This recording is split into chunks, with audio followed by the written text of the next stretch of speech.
Did you have the fantasy of the OB smearing jelly all over your belly for the first time to see your baby like they do in all the movies? I know I did. At my first ultrasound appointment, I remember I had my t-shirt rolled up in eager anticipation of that doctor jellying up my belly and me getting to see my baby for the very first time. But then the assistant brought in this really long wand-like device which didn't look like anything they used in the movies I had ever seen. And frankly, it looked a lot like a giant, long, white penis. I gulped and pulled my shirt back down over my belly, and then the assistant asked me to get naked and to prop my legs up in the stirrups on the chair. It was at this point that I realized that my first ultrasound was not going to go as anticipated, or like anything that's depicted in the movies. Why had no one forewarned me? Welcome to the Dekanta channel, where we discuss all things educational and we never duck away from the difficult topics.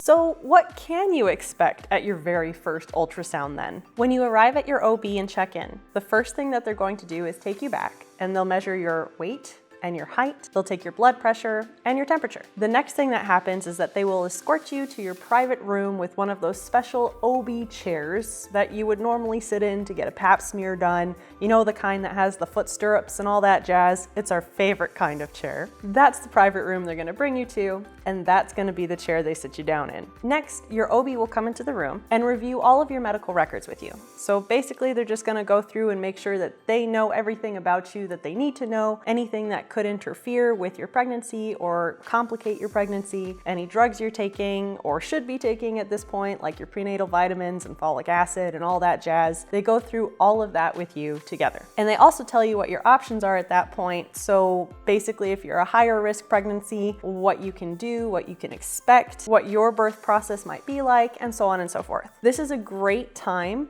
to have any questions you might have written out and ready to go. Remember, the OB has your full attention at this point. So if you have any questions, now is the time to ask them. The next thing they might offer or request that you do is if you're due for a pap smear, they might say, hey, while we're in there, we might as well give you a pap smear at the same time. Now, if you're uncomfortable with, being pregnant and getting a pap smear done at the same time, you can always refuse this. You can say no. I did in my case, I refused it. I did not want to get the pap smear at the same time because my cervix was already a little agitated and that made me really uncomfortable with the anxiety I already experienced. So I said, no, let's just wait until after the birth and you can give me the pap smear then. However, if you still refuse the pap smear, they're probably still going to want to take some culture samples with a really long Q-tip. So just be prepared that that's probably what they're gonna do when they're in there anyways. They're gonna be double checking on stuff to make sure everything's kosher. And then comes the fun part. Just like a normal OB visit, they're going to feel around inside of you to feel your ovaries and your uterus, and again, make sure that everything's kosher and where it should be and developing as it should be. And of course, now comes the main event, the ultrasound. Except it's not with the cool belly ultrasound that you see in the movies, it's with a device called a transducer, and they're going to put that transducer into your vagina for a transvaginal ultrasound. Now they do this at the first ultrasound because it gives a better image of what's going on inside there in comparison to the belly ultrasound. So it is better for you to know if everything is okay using a transvaginal ultrasound because it's more detailed. Let me show you how my first ultrasound went. Time to get dressed in my royal apparel.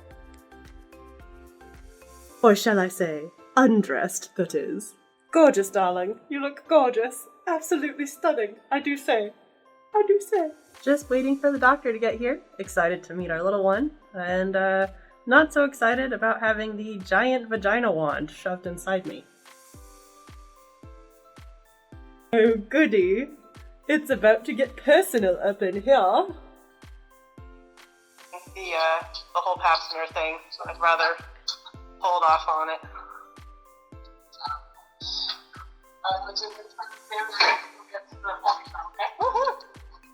It's just an internal, just taking a feel, uterus, ovaries, all that good stuff, okay? Yep. So, no pain, okay? No, no pain. So right now you're like literally able to feel the ovaries and stuff? Yeah, I mean, sometimes we aren't able to feel, but if it's abnormal or anything like that, then yes. Yeah, but right now, that's what we feel for. We do and then just to see if there's anything, that's abnormal. Interesting. Yeah. Okay.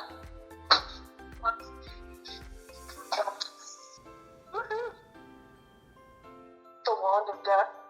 See, honey? Look what I have to go through for our children. Wow.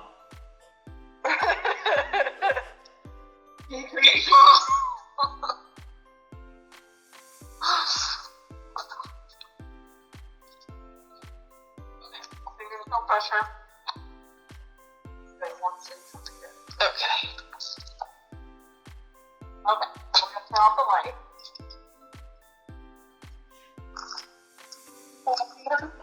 The baby.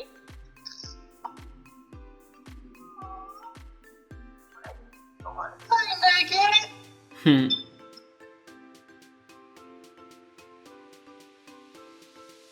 I wrote baby, but there's cardiac activity. Excellent. Measurement. Usually take and take the average. But I think you're maybe right on your date. It looks like a 10-week. No. 5 days. So we're pretty close, right? Yeah. That's pretty good. Yes. We will not. We won't have to change the due date. What we say, March 11th or something. Can you tell if if baby's implanted in the front or the back? No, not yet. Not yet. No. You can tell basically that it's in the uterus, right? That's good. Not in the fallopian tubes.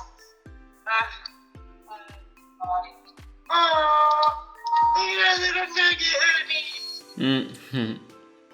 It's crazy, because I've had like all the symptoms and then So then you can see the cardiac. Cardiac. Hi, baby. What was the heart rate at? 171. I feel like that was the same as Ellie's, roughly. So perfect. It tends to be a lot faster kind of at this visit. And then we're just going to scan around to make sure there's only one. Oh, sweet heavens, if there's two. Okay. The sac, out the lining of the sac. Right. So, like right there. And it would be pretty easy to see if there was two. Yeah. One. Okay. That's the yolk sac. Like, you're sure. All the things that we would expect at this time. I mean, sometimes the twins are missed because they're like fighting behind each other or something. But yeah, everything looks great. And then, so out of the 3 measurements, you're 10 weeks and a day based off of what we're measuring, but it's consistent with what your last menstrual period is, right? That we would keep that. Okay. Push back, and I'm going to put you up. I will go to my royal wardrobe. I will come back with kind of the state of care and all that stuff, okay? I know that wand looks bad, but it's totally worth the hassle to hear your little one's thumping heart for the very first time, and to make sure that everything is a-okay in there. But since the ultrasound isn't super clear at that point about the major developmental milestones that are happening, let's zoom in and talk about what is occurring at a developmental level for your little one during week 10. At 10 weeks, your baby, or a fetus as it's referred to in the realm of science, is about the size of a strawberry, or 1.2 inches long, or equivalent to 3.2 centimeters long. At this point, your baby has lost the tail it once had, and although there are no fingernails yet, the fingerprints are in fact starting to develop at this point in time. Pretty incredible. Another cool thing is that you can actually see the little webbed fingers and toes starting to come in at week 10 as well.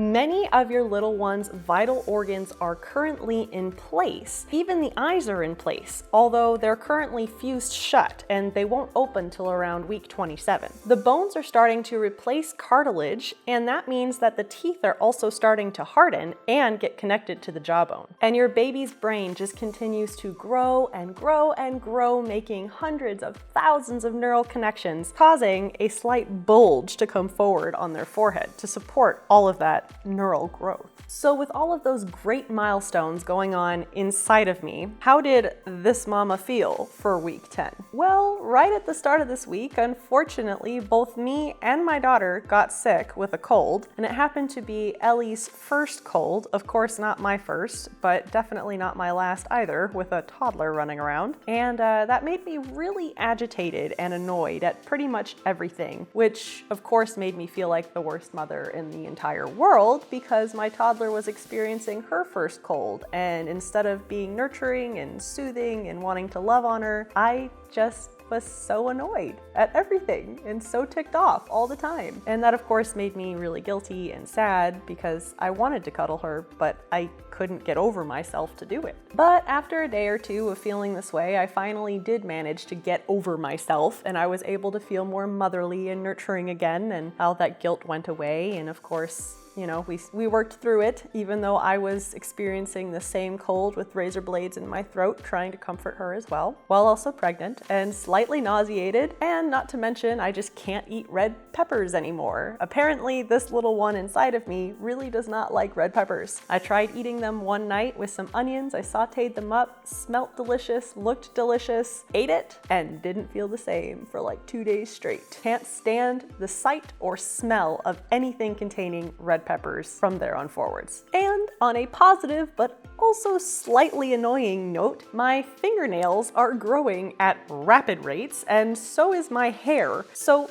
even after having many years of wax treatments and over 6 sessions of laser hair removal, I am still growing hair like a wildebeest. You could literally lose me in the forest for a month and you wouldn't recognize me after that month because I'm so hairy all the time. So it's great. The pregnancy hormones are really helping my hair grow really fast. It's wonderful. So although the struggle is real, hopefully after seeing this video, your personal struggle for your first ultrasound won't be as bad as my first experience was. Now that you know what should happen and you can mentally prepare for it, and instead you'll just get to sit back, relax, well, as much as you can as your vagina's being probed with a transducer, and just enjoy the thumping sound of your beautiful little one's heart. So tell me, what was your first ultrasound like? Let me know in the comments below. These videos take quite a bit of time to make, but it would only cost you a second to like this video. And to join me next week on the 40-week series, The Super Simplified Science of Pregnancy, all you have to do is subscribe. Thank you for watching, and see you next week.